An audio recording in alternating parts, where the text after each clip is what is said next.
अगदी शेवटच्या क्षणी किशोरी पेडणेकर यांना एबी फॉर्म देण्यात आला होता, मात्र आता किशोरी पेडणेकर या त्यांच्या प्रभागातून आघाडीवर आहेत। मोठी आणि महत्त्वाची घडामोड, काही प्रभागांचं चित्र आता स्पष्ट होत आहे। ठाकरेंच्या शिवसेनेच्या किशोरी पेडणेकर आघाडीवर आहेत।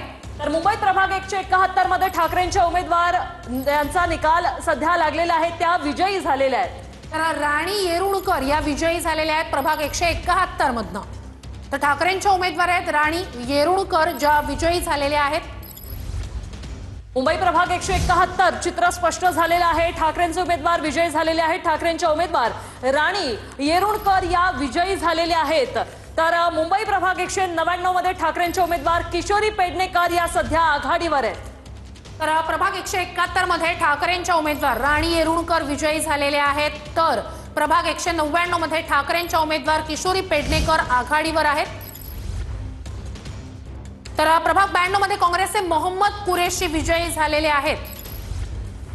मुंबईच्या प्रभाग 92 मध्ये काँग्रेसचे मोहम्मद कुरेशी हे विजयी झालेले आहेत। काँग्रेस आणि वंचितच्या युतीचा आकडा जो आहे तो सध्या आता वाढतोय। तर मुंबईतल्या प्रभाग 92 मध्ये काँग्रेसचे मोहम्मद कुरेशी विजयी झालेले आहेत। प्रभाग 92 मध्ये काँग्रेसच्या उमेदवाराचा विजय झालेला आहे।